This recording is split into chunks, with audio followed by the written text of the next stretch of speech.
TV ucabanga ukuthi abantu abaningi ibhola bazoya kuphi ku TV so ke yingakho namhlanje ongathi abantu abasindiswa ngoba sinevangeli le radio liyashoda le TV namhlanje abantu sebethi thatha ngikushoyo ungangibheki very few abathi ngibheke lento engiyikhulumayo khona abanye nje abangathi asambe siyofakaza esitimeleni ungafakaza uthi nje usathe ngiyanibingelela bazalwane egameni lika Jesu kunedengene umakhelana wakho bese uthi sengiyayideda indawo ngoba kukhona abantu ongeke ube nesibindi sokushumayela kubo ngoba ivangeli awuliphili i-character iyona le ethathe uRuth ofike eBethlehem Juda wafika bazalwane kunezinto ezayitshela uRuth ukuthi khohlwa awusoze wabalutho. Number 1 umfelokazi yezwakala bazalwane. Number 2 awusesiyona iversion. Number 3 njengoba uya Bethlehem Juda uyobe foreigner yezwakala and uvela njenge no name brand akushiwo ukuthi wayezalwa ubani kodwa kunento uRuth abenayo ngoba ebhize khothoze sebenze ensimini uBowazi amehlo akhe anamathela kuye kuyezwakala kusho ukuthi khona lento ebimenza hluke utho wakuphi lo yamuntu wesifazane kuyezwakala and wathola ifavor wa overtake amantombazane azalelwe kaJuda ngenxa yecharacter yingakho ke simuza uBowazi ethi ungesabi ndodakazi yami uyocela noma yini oyifunayo ngokuba bonke abantu bomuzi wakithi niyakizwa bazalwane bonke abantu bomuzi wakithi sebeyazi ukuthi ungowesifazane olungileyo bonke wena makhelwane bakho bazini ngawe la usebenza khona bazini ngawe ngangitshela abantu besifazane ebandleni ngithi noma unesi akuba unesi owahlukile indlela obathinta ngayo abantu azasho umuntu athi ngibizele loyanesi ngoba umeke wathintwa wena abathi bethuka abanye onesi bekhipha inhlamba kodwa wena ubunesi owahlukile abantu baze bafuna ukwazi ukuthi uluhlobo luni ukhonza kuphi yezwakala bazalwane athi umethi ngikhonze ebandleni lika Mama Mahlaba noma umuntu akakaze angibona kodwa afisa ukumazi lo Mama Mahlaba oproduce uhlobo lunje lomuntu wesifazane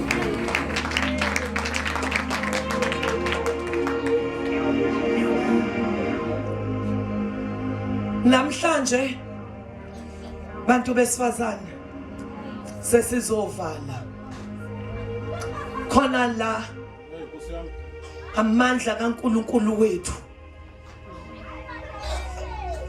engabonakali khona ngenxa yokuthi uSathane ukwenza ungezwa kanti usushifte kwiposition fana nomuntu omehlabathini solwandle kanti isihlabathi senze njani siyahamba ungayithola usuphakathi kuphi olwandle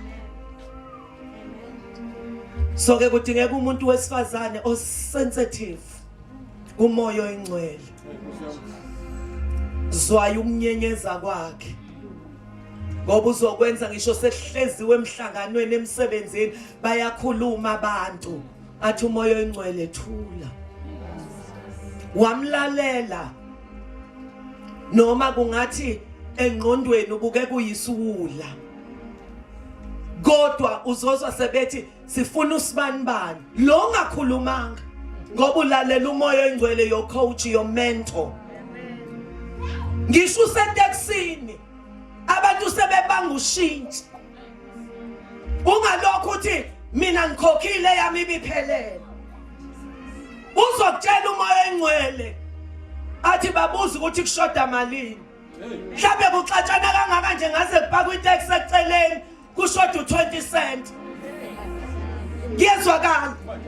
Kodwa ngoba nawe umuntu wesifazane ongahlulwanga unenkani. Uyakhuluma umoya engcwele unenkani. Ngoba nje lento yokuthi ungalaleli umuntu omdala ekhuluma la ebandleni kuchaza ukuthi uma ingcwele umlaleli uzomlalela kanjani lo ongamboni uhluleka ukulalela lo ombonayo. Kwesisikhathi uzokathethisa uMamtshakazi akuthethisela into owaziyo ukuthi angiyenza musukagiwisha uyakhiwa ngoba bekufanele kube sengathi lento yenziwa wena kuze kube khona izeluleko oyitholayo. Kodwa uma uzophukula umlomo khona isibusiso esikulahlekelayo. Amen. Namhlanje bazalwane wonke umuntu usindisiwe. Ivangeli ngeke libonakale ngokukhuluma, liyobonakala ngendlela esiphila ngayo. Amen. Once umuntu wesifazane washifta kwiposition khona izinto ezowonakalayo. Sathane uyawazi amandla omuntu wesifazane. Ingakho uthola ukuthi namhlanje abantu abaningi abayizangoma abantu besifazane, ama devil worshippers amaningi abantu besifazane. Ngoba wazi kahle ukuthi uma ke ngathola umuntu wesifazane umnyango wongena nginjani ngiwutholile. So ke uThixo uma engasiza abantu besifazane bame kwiposition yabo. Kufana nalento yokuthi uma lithi izwi bafazi thobelana amadoda enu. Kubantu besifazane balesi sikhathi kuba sengathi abuse. Kwesinye isikhathi ayithole elwa noma mahlaba kanti kusho izwi. Ngoba lento bazalwane yamalungelo inhle kodwa ihamba neresponsibility. Ngezwakala. Uma uzoyithatha ngesandla sakwa left sizosala namalungelo kodwa kulimala iplan kaThixo. Ngoba ngenxa yamalungelo iphelile imshado. Ngiyezwakala. Kanti alikho ilungelo elidlula lelo nikwa uJehova. Ngiyezwakala. So uma izwi likaThixo lithi angithobe ngithobela ubamahlaba, ifulfillment yami ilapho bazalwane. Once ngathi ngiyalingana nobamahlaba noma isheke lami liqumbile noma ngiyi-CEO kodwa ngiyona i-CEO bamahlaba. Ngoba ashongizwi ukuthi akulungile indoda ihlezi yodwa ngizoyenzela i-CEO.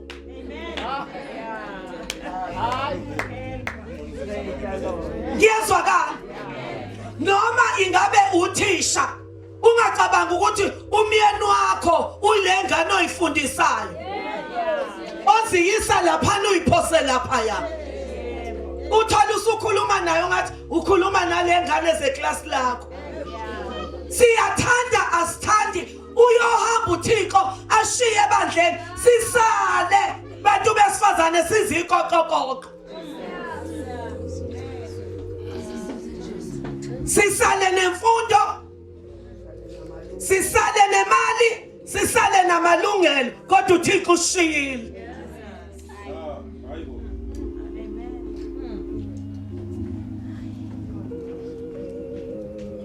Uma lithi izwi angithobe ngithobela umyeni wami, ukuthoba kusho ukuthi angilutho. Ngiyezwakala.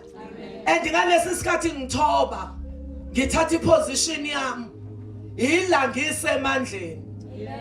Ngiyezwakala. Ngoba ngenkathi uThixo emenza umuntu wesifazane akamenzanga ngethambo lasonyaweni ukuthi uyinto yokucindezela. Akamenzanga ngethambo lasekhanda ukuthi kufanele achaqhaze ekhanda lomyeni wakhe. Ingakho uthola ukuthi isikhathi esiningi abantu besilisa ababeki lutho abathwali lutho ekhanda ngoba umuntu wesilisa akayidalelwanga lento yokuthi kube nento ethe zava phezu kwakhe. Ingakho kwesinye isikhathi omunye uze azama ukwehlisa ngomshiza ngoba wehlisa lento enjani ethe zava phezu kwekhanda. Kufana noma ukhulumela futhi uRadio Gogo ngenxa yokuthi phela kasindiswanga uze ayithulise le radio athi ayikho into abengizoyenza phandle ukuthi ngithulise ngempama.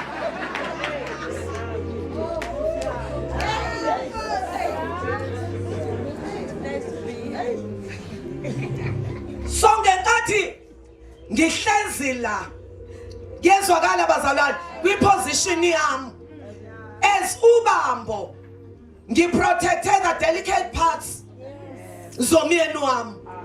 Ngiyezwakala bazalwane kanti nami ngenkathi ngimprotector ngiprotectiwe isandla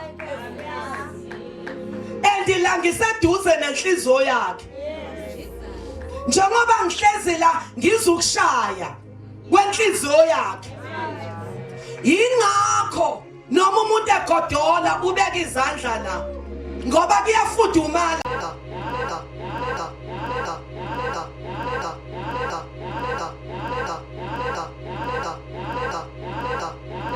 Umthagethe ekhanda. So ingakho abantu besifazane beshayeka kangaka ngoba bahleze endaweni errong. Glory to Jesus. Umuntu wesifazane ngenxa yokuthi akasebenza kahle nginemali zami. U-auntie uyena osenza yonke into la ekhaya. Ngiyezwakala. Mina nje angithi ngenzile. So ke angikwazi ukuthinta lutho kuzodayika inzipho zami. Auntie usengenile ubhuti kanti ngenkathi ebusy eqova ujeqe umjuluko wezandla ungena la kujeqe. Ngiyezwakala uzozwa nje ubaba kancane kancane ngikhumbula ujeqe.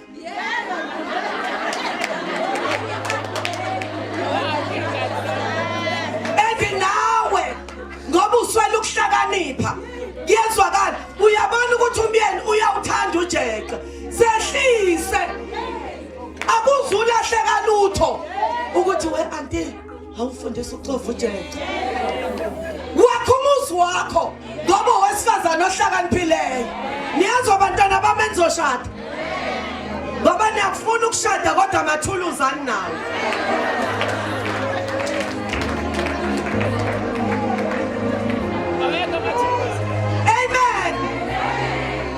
Uzobona ubaba elwa uma kufanele ukuthi u-auntie a-ofe kanti uyabona ukuthi ujeqe. Ngizophila ngama-takeaways ngoba kufanele ikuhluphe nje nalento yokuthi yini alokhu njalo umyeni waphuma emsebenzini avaye ngasekhaya kumama. Ngiyezwakala kanti unjani indlala.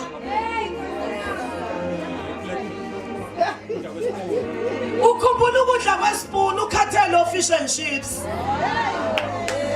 Manje usisi lo izandla yini ama-ribbon.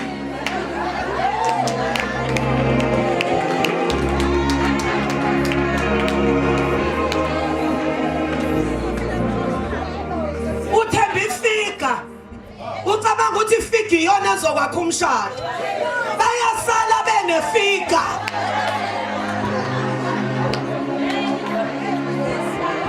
ngoba umyeni uma ethatha unkosikazi akafune yona ifika ufuna unkosikazi ingakho omunye wathi lo thisha ezithathela intombazane yangakubo yasemakhaya bathi uzomenzani umuntu ongazi ngisho wathi angifune ama-files ngifuna unkosikazi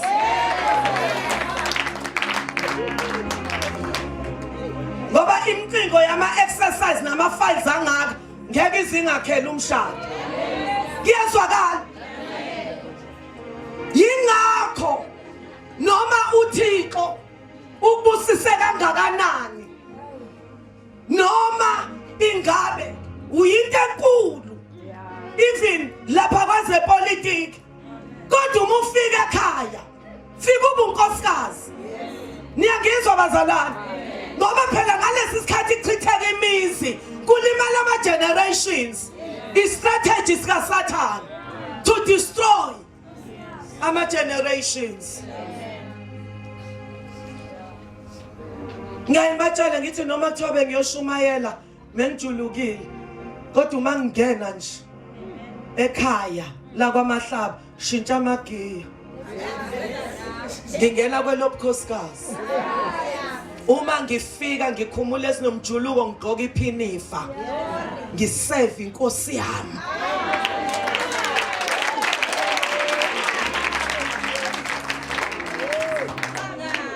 nangu ngisho umyeni wami angithumeli u-anti enginesena umyeni wami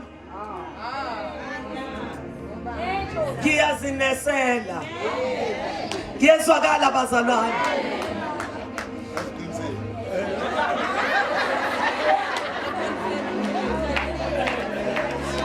ngoba uThixo imina mbizele hayi u-anti ingakho-ke kwezindawo ngisho kubelungu bazalwane khuluma iqiniso aphuma umedem kungena u-anti ngoba ubaba uyaqhathanisa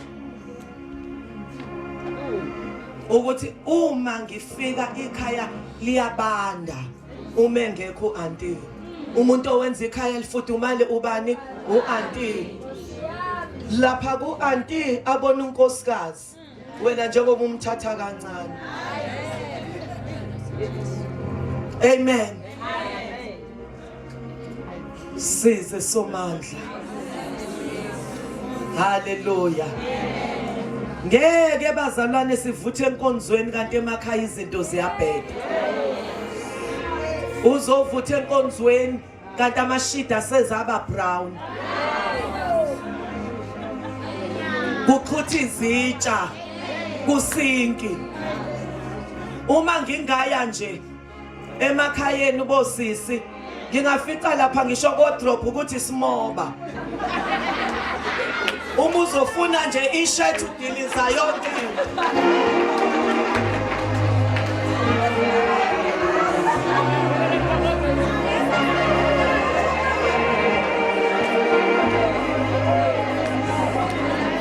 abanye nje uma ngathi abangixovela ujeqa bangangixovela isitina esingangishanga ngiyovuka esibhedlela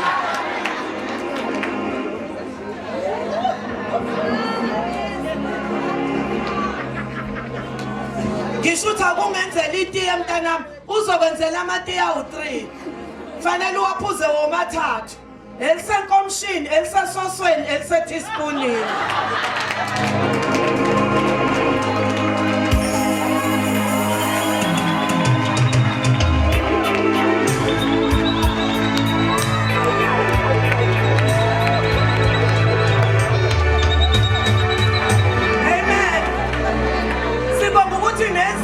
sayithengwa zisilayisiwe kodwa nje khona ungathi nje angigqobela isinkwa ngiyatshela ungathi ubesika ngobhushi kufanele uma usidla imhlathi ikhanso ngathi izokhumuka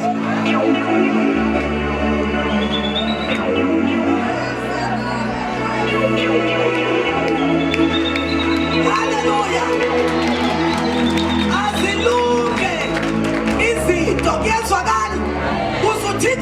adumiseke.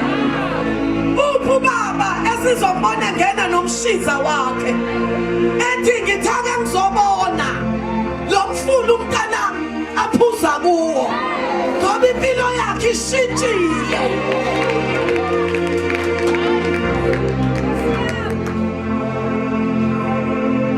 Uyakhuluma umzali uyalibeka, uyakhuluma uyalibeka.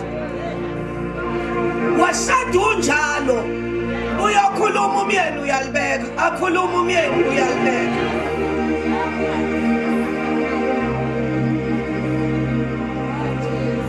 Hallelujah. Ake kuvusa uhlobo, kuvuka uhlobo lwabantu besifazane abazokhuluma baxoxe noSomandla emthandazweni. Hallelujah. Uthi noma kufika izikhathi ezinzima ukhale phambi kaJehova, uqhamuke phambi kwabantu ususula inyembezi, uthi ungasaboni lokuyiwa khona kumnyama, athi umyeni wakho mkami angiyiboni indlela, angiboni ukuthi sakwazi ukuya phambili. Glory to Jesus. Ungene njengohana. Wow, hallelujah. Ubibitheke phambi kaJehova. Omunye ngazacabanga ukuthi udakiwe. Kanti hayi, angidakiwe umuntu kaThixo. Yikona nje uthi ngibhizi ngithulula umphefumulo wami kuSomandla. Uqhamuke emiyanini, ususula amehlo. Uthi myeni wami asiqhubeke, mina ngiyakubona ukukhala. Glory to Jesus. Oh hallelujah. Kanti wena abazalwane akaduduzeki nje ngoba uzwa uSamuel. Glory to Jesus. Lo Samuel ozoba iblessing esizweni, waba izinto eziningi eyedwa, waba umprofeti, wagcoba amakhosi. Kuyezwakala bazalwane ngengane zaphenini eziyinqwaba ezitholakala natural, asizwa lutho, kodwa lezi ezitholakala emadolweni, ezitholakala ethempelini. Glory to Jesus. Iyodwa yaba izinto eziningi. Wangibusisa kodwa omunye ubaba ethi singamblame nje uPhenina, ethi kodwa uPhenina wayengayiwaste imbewu. Yezwakala wathi bangaka abantu okushunyayelwa kuwisidi kodwa abekho fruitful, babarren njengoHana. Yezwakala. And kuyasiza ukuthi kube noPhenina ongayiwaste imbewu, ngoba ukwenza uye ethempelini uyokhala ukuthi Thixo yini mina kwatshala kangaka kodwa amafruits awabonakala. Ngoba kuyasiza babe khona oPhenina abazolokhu benqokoloza kuze ungabi kwi-comfort zone. Hallelujah. Akubizwe qashele ukubizwa besifazane abahlakaniphileyo, abaskillful, abazokhihla isililo. Balapho umonakalo khona, okhona emakhaya, okhona esizweni, konakele bazalwane. And abekho abantu abaphethe impendulo njengabantu abazana noSomandla. Vuka umuntu wesifazane, vuka Dibora. Oh hallelujah. Oh Jael. Glory to Jesus. Abazokwazi ukuthosa iSera. Hey my God. Babahlanganise nomhlabathi ngesikhonkwane. Uyabona uhlakaniphile lo wesifazane, akabhayizi ngoba uMangcwele uyamhlabela. Uma singena isitha besukela. Glory to Jesus. Sicela amanzi usinikeze ubisi. Sithi la sesirelaxile. Hallelujah. Ulinda amathuba. Sithe lapho sesunya ubuthongo, wathatha isando nesikhonkwane washayela emhlabathini. siyathandaza sivusela abantu besifazana abathi izinto zami zilunge emthandazweni. Glory to Jesus. uThixo athi thandaza, uthi amen athi qhubeka uthandaza. Kanti khona lento edestroywayo kuyazwakala bazalwane, nabantu intombi ezizoba honest zibe faithful kuThixo. Tshela uThixo, Thixo nansi inyama yami, singikhumbuza ubaba womntwana. Tshela uThixo, kodwa ukwazi ukumtshela ungenalo igumbi lokuthandaza. Ugcina ngokuthandaza enkonzweni, ngoba khona umehluko phakathi kokugeza izandla kuzongena etafuleni noma ungena eshaweni uzogeza umzimba. Uma ungena etafuleni ugeza izandla ngoba sizongena kuphi? Etafuleni. Musu ugeza izandla noma ususe bathroom. Wena ukhumula nini ungene phansi kweshawa ube nqunu phambi kwaJehova? Ushinto yiyo uthi noma ubuzwa iwelephi imbazo ungayikhomba onyaweni, khomba la iwele khona ukuthi Thixo konakelela. Ngeke athi uThixo, hawu kade worshipper ebusuku enkonzweni, uvesa lungisa udaba lwakho. Niyangizwa bazalwane, akababazi. So ke menze abe umhlobo wakho, umnandi kwazana naye. Uthi uma ubheka uthi lo mfula ngweqe kanjani ukuba Jehova ubungenani. Hallelujah. Sivusela abantu besifazane abazoba negumbi lokukhuleka, abazoxoxa udaba lwabo. Hallelujah. Esithe kulunga izinto. And umuntu wesifazane okhulekayo akabi nanento yokuthi athi njengoba kwenzeke kanje umkhuleko wami.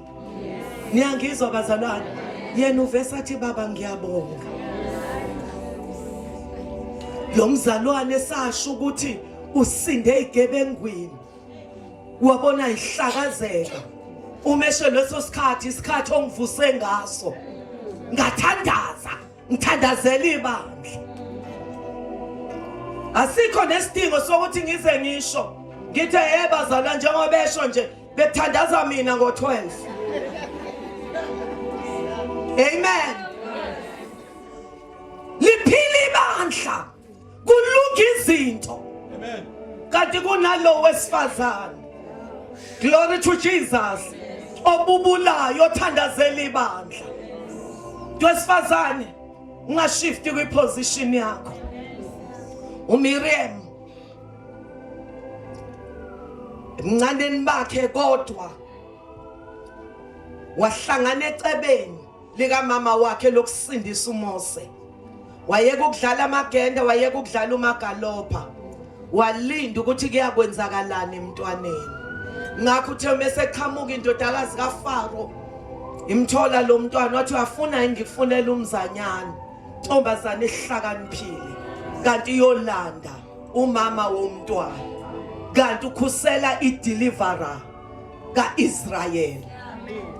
uMiriam ngenkathi ulwandle lubovu luvuleke wena uIsrael emhlabathini owomileyo, wangena uFaro nenqola zakhe, kodwa uThixo wamgubuzela.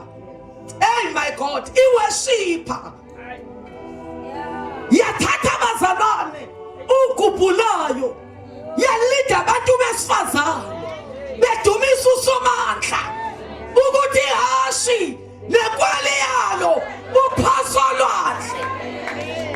Uyabona ukuthi lo muntu wesifazane ubeyazi iposition yakhe, kodwa unede washifta kuma-numbers, wahleba umkhonzi kaThixo ehlangene no-Aaron.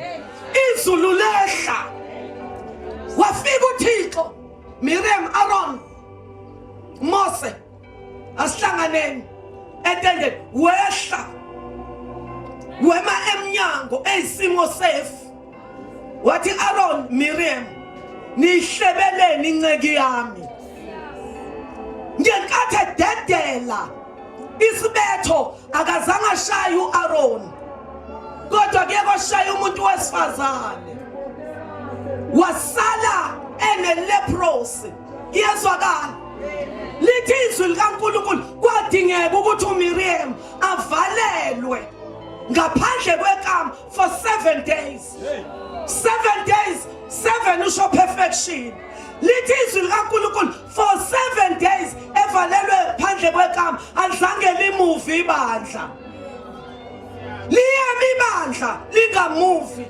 kanti kugula umuntu wesifazane yingakho makonakala izinto ebandleni sibuze ukuthi am I right with God konakeleni kimi njengomuntu wesifazane ngisekwiposition yami wanede waphulukiswa laqala ibandla lamuva ngenxa yokuthi kuphila umuntu wesifazane sivusela abantu besifazane esomandla cela mengenya umuntu wesifazane othi Thixo awungivusa kulezi insuku ezinje uma kuthiwa akuqashelwe kubizwa abantu besifazane abaskillful oh hallelujah ngibe yithemba lezulu zingafi insizwa zingadindilize etratweni ukufa kungenyuki ngamafastela mina umuntu wesifazane thank you Jesus ngingayidlala indima yami sengathi ikhanda lami belingagcwala amanzi amehlo ami abe ifountain ubusuku nemini ngilile ifamily yami baba ngiyawabona ama-cases abambi ifamily yami wethembe mina ngegama likaJesu makushintsha izinto udeclare umuntu wesifazane sindi family kanti kulana umuntu wesifazane oguga amadolo lisindi ibandla kanti nalo muntu wesifazane ophuma ipophomo emehlweni sindi izwe lase-South Africa kanti kunomuntu wesifazane okhanda lakhe ligcwele amanzi oh hallelujah thank you Jesus thank you Jesus beluze mamjangase glory to Jesus beluze bamahlala oh hallelujah hallelujah hey Jesus Nkosi yami uma nizwa nina lento Thixo ayishoyo ngiyayizwa mina kunento ethi somandla sitholele mina kunento ethi